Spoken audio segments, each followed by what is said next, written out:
Democracy is unstable. There is a natural tendency in American discourse to promote the current system of rule as the most just, safe, and effective form of government. But there's evidence to suggest that backsliding or rise of illiberal elements in a flourishing democracy illuminates a clear and present danger to the fabric of modern ruling system. Modern ruling systems. I'm going to highlight backsliding because it's a vocab word. I always do that. I'm going to underline the definition that comes with it. A rise of illiberal elements in a flourishing democracy. Circle to liberal. I'm going to come back and Google what that means later. It illuminates a clear and present danger to the fabric of modern ruling systems. So I guess it's a Western document. It's really just the threat to democracy is what they're saying.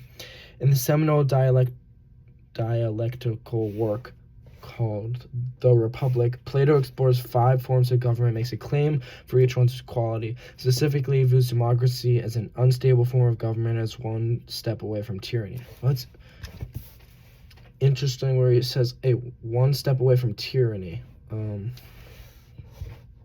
Yeah, that's a unique view. Plato posits that democracy comes about as a result of discontent with oligarchy and will lead to tyranny once thirst for complete freedom develops into autocratic rule. Interesting. I wonder how that would happen. I'm sure that he'll explain it later. While democracy today is held as the most enlightened form of governance, Plato views democracy as the penultimate step in the inevitable descent into tyranny for societies undergoing political decay. I think he's just repeating things. Plato makes a powerful and coherent contention that democracy are susceptible to tyranny of the majority and rule by demagogy. I don't know what that word is, demagogy, so I'm going to Google that now because it seems important.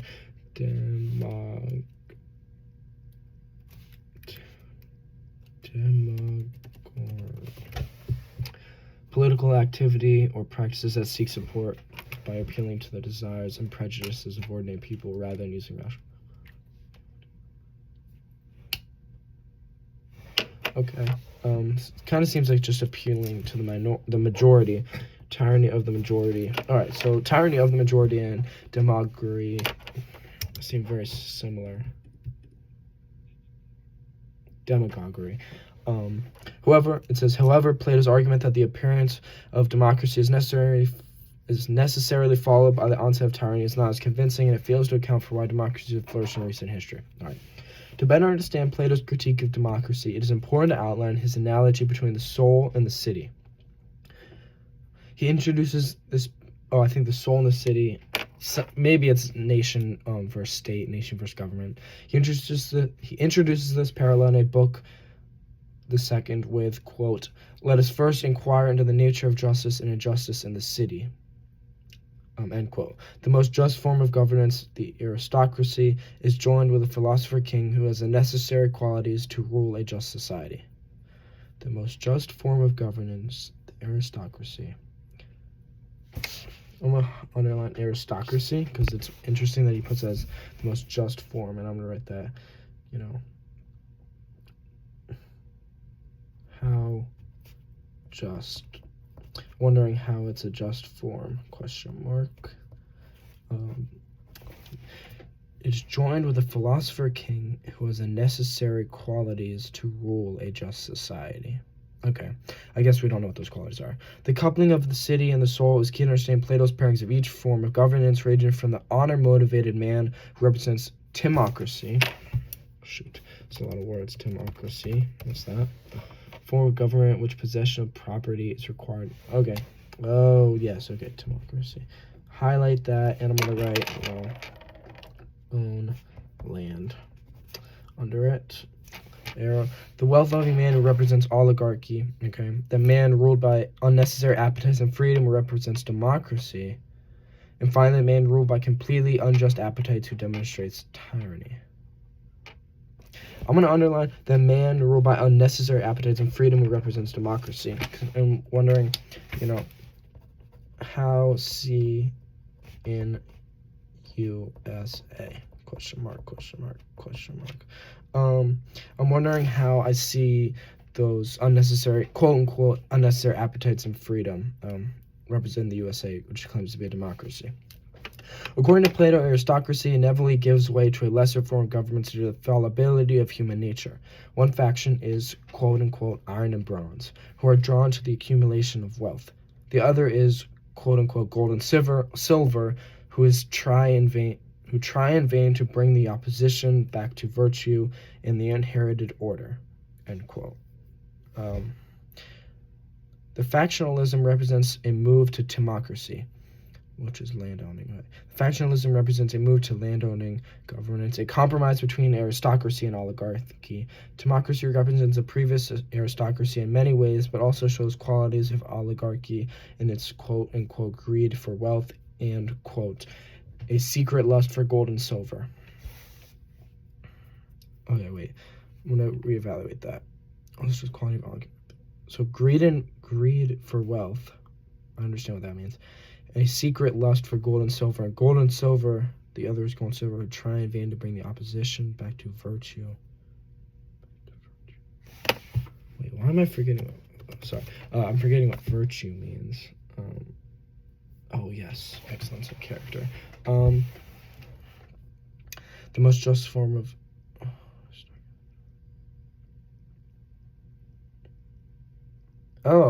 gold and silver try in vain to bring the opposition back to virtue and inherited order. Alright, so that's like... Okay. I'm underlining opposition back to virtue and inherited order. Now that I understand it, I think it's referring to, the quote-unquote gold and silver are the people who try and bring their opposition along with them.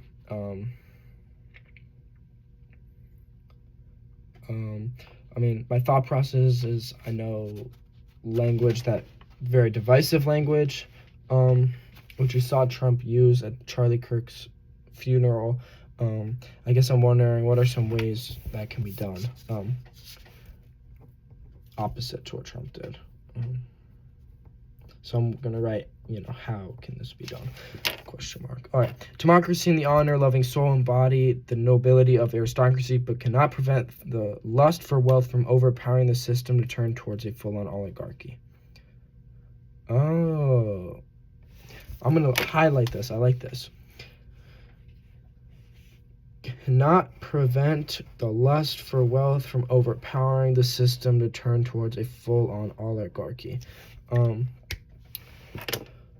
I think we see that in the U.S. today, in our Congress.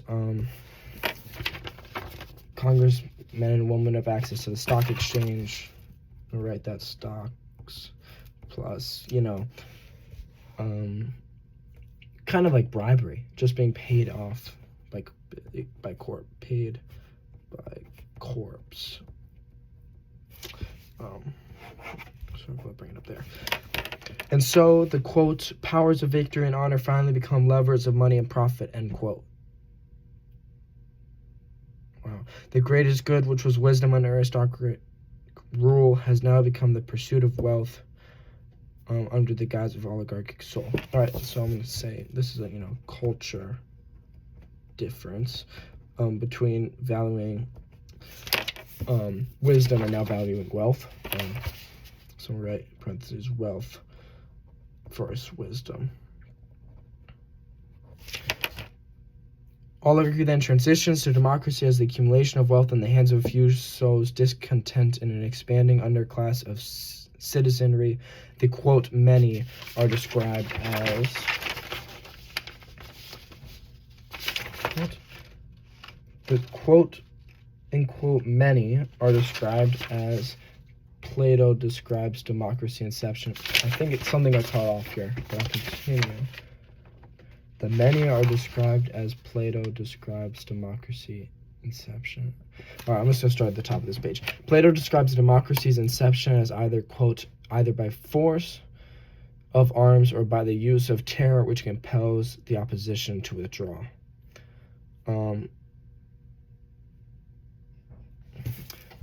Interesting. So that seems like either way it's terrorism, force of arms, or use of terror. I just circled use of terror there.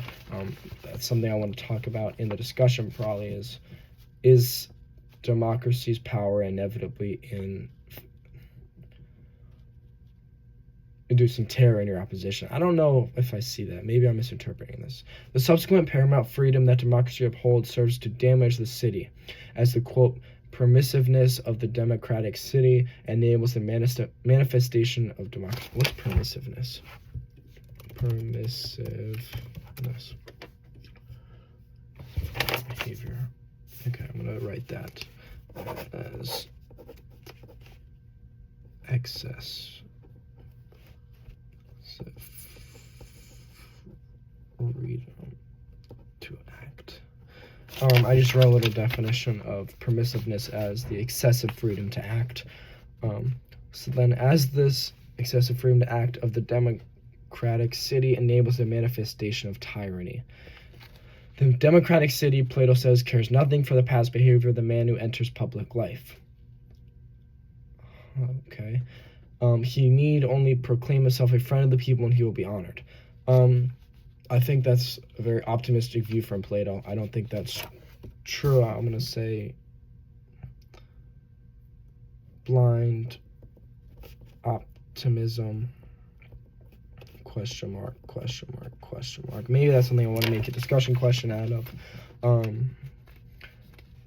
Because I don't agree with cares nothing for the past behavior of the man who enters public life, because I think maybe that's saying true democracy would. I guess that makes more sense, but at the same time, maybe it's not a good thing to ignore the way a person lives, because that could be a reflection of the way they govern. Plato sees democracy as more dangerous than oligarchy because although the two share the same damaging characteristics, the democratic city has embraced anarchy, and the drone class, or the class of people that motivates the poor against the wealthy rulers, is dominant. Democratic city, the class of people that motivates the poor against the wealthy rulers is dominant. I notice how it says, it's not just saying, I'm not going to write this, but it's saying, it doesn't say the poor are the dominant. It's saying the people, the class that motivates the poor, which is probably the people, in a better position than the poor. So it's saying the upper classes motivate the poor against the wealthy, and that's dominant. And I see that happening today, I guess. I think lower classes are always angry at the upper classes. I don't know. Maybe that's some kind of distraction. Finally, the descent into tyranny is marked by the entrance of the aforementioned demagogue, who benefits from democracy's, quote, propensity to evaluate and glorify one man as the people's protector and champion.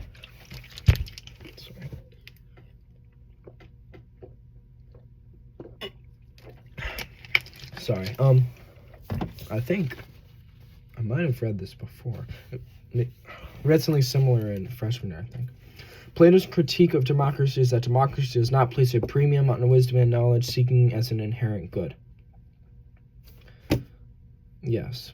Much that democracy and oligarchy. Instead, democracy suffers from the failures of aforementioned systems insofar as it prioritizes wealth and property accumulation as the highest good.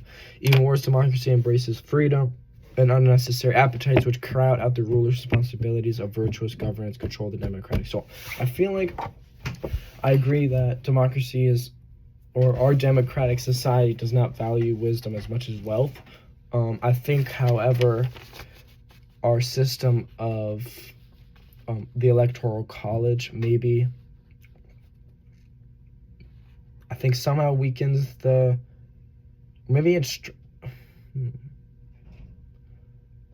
actually, yeah. I think that our system of Electoral College actually strengthens the use or the value of land ownership and property ownership, and gives more power to the smaller states. It's not 1-to-1 vote with people. Yeah, I'm gonna write that Electoral College. I wrote down Electoral College there, just because I think I'll remember. Electoral College, and then arrow, land power. I'll remember what that means, but just shorthand for me. Recent political movements in countries such as the United States, France, and Germany show that Plato's critique of democracy's tendency to harbor tyrannical elements is particularly salient. Or important. Salient means important. Cultural divisions during the 2016 election in the United States, that was Trump and Clinton, mirrored those. Oh wait, no, it wasn't. 2016.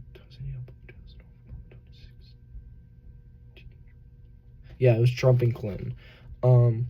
Cultural divisions during the 2016 election in the United States mirrored those Plato articulated as signs of descent into tyranny, with demagoguery as the winning candidate's favorite tactic. Demagoguery. Okay, so that's appealing to the ordinary people. Oh, yes, of course. So it's saying Trump appealed to the ordinary people. I guess so. Yeah. The winning candidate's goals also appear to be the wealth accumulation for a select few, which Plato decrees as eventuality of democracy. A central tenet of American democracy is the people will make the most just choice in their vote, yet it now appears that Plato's concerns on the system overt freedom were valid. Yeah, and I'm going to write down that I think demagoguery, how do you say that? Demagoguery. I think demagoguery does not equal representation, because both candidates, I think, probably would like to appeal to the masses, appeal to the ordinary people, and appeal to the prejudices of ordinary people. I guess Trump didn't in particular appealing to the prejudices and the ideas that people have, the quote-unquote ordinary man, but I think that doesn't correlate to representation of the ordinary man, because neither candidate obviously is an ordinary person, but also status-wise are both members of the highest class. Trump's a billionaire. So, however, Plato's assertion that the evaluation of wealth necessarily leads to the tyranny is problematic. On one hand, it fails to address why the United States and many other democracies around the world have elected virtuous leaders. The descent into tyranny has not occurred in spite of the undeniable. Wait, let me read that again. On one hand, it fails to address why the United States and many other democracies in the world have elected virtuous leaders. I think I'm too tired to remember all of these words, but virtuous is high moral standards. Oh.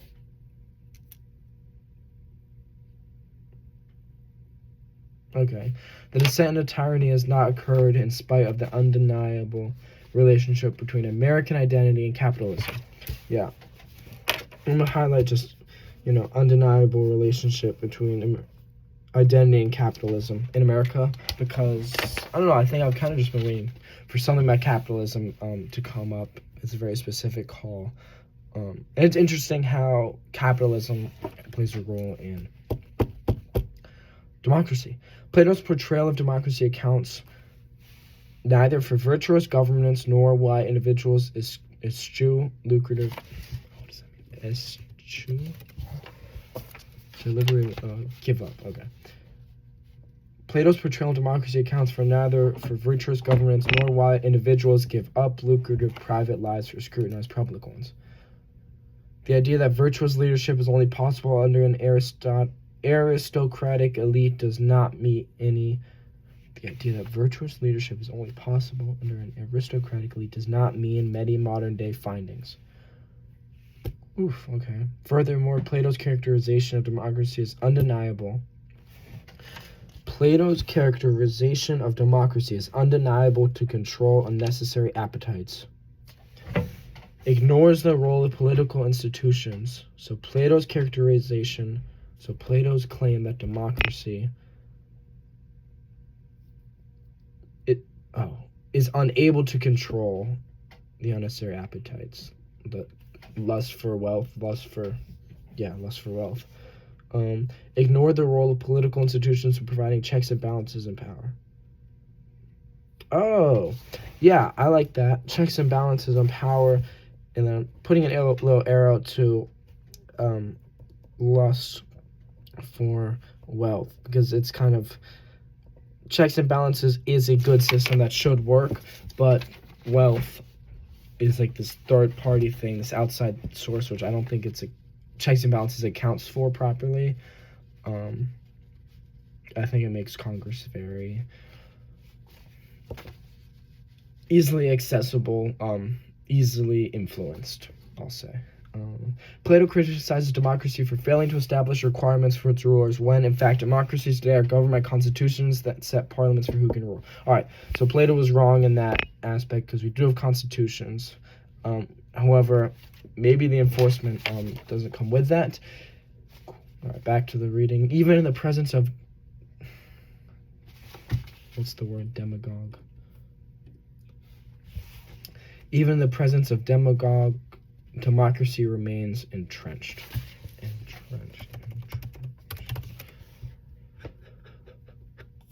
Established. Okay. It's interesting to me how its language has shifted. Maybe not shifted, but I'm starting to pick up that its language towards demagoguery is very much referring to it as an evil, as like an undeniable evil and wrongdoing in society, and a flaw in the system. Plato also provides a murky characterization of why the just city must develop into tyranny. He calls to a geometrical figure that decides when begetting will be seasonal and when not, end quote.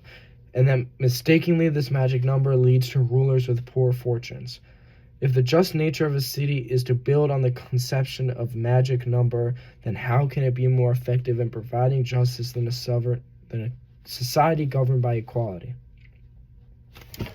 I'm underlining equality there.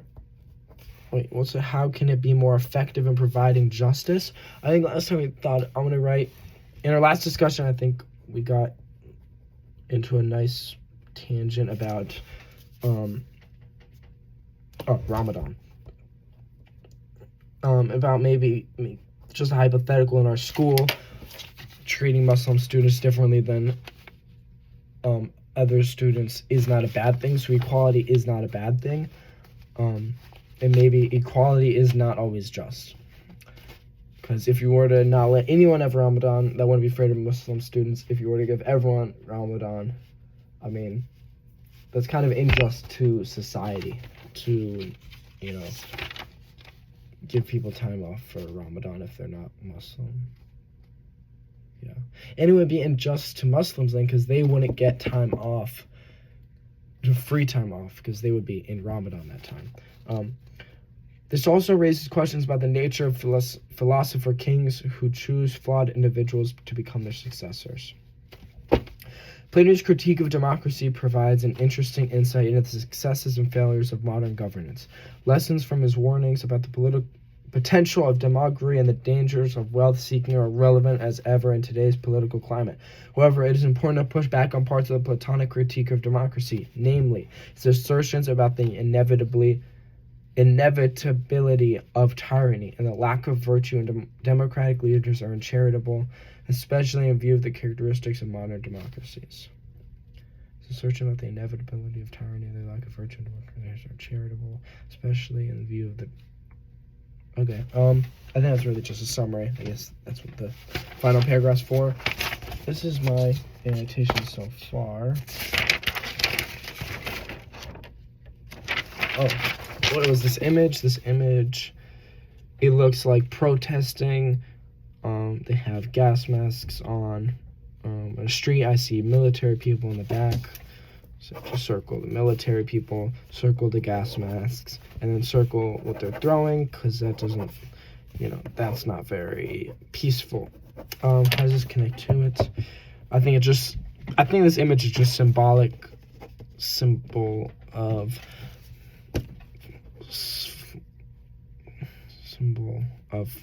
flawed democracy. Because it's just symbolic of how democracy is failing many people. Questions that I wrote, the two that I like the best are... Oh, where it says on the bottom, on the first page, in the middle of the first page, the man ruled by the quote, the man ruled by unnecessary appetites and freedom who represents democracy, end quote. I would say, how is that seen in the U.S. today? What can we do about it? I think that leads to some interesting, very specific thoughts. What did I write about blind optimism? Oh, I don't like that question. Oh, and I also want to ask, I brought up in the last discussion, but I want to ask if it's a question where it says, then how can it be more effective, how can it be more effective in providing justice? Okay, so how can it be more effective in providing justice than a society governed by equality? I'm going to ask, is equality always just? Does equality always correlate to justice? Is it always a good thing to treat everyone equally? I'll think about that, sleep on it, and clean it up into a better question. Thank you. Good night.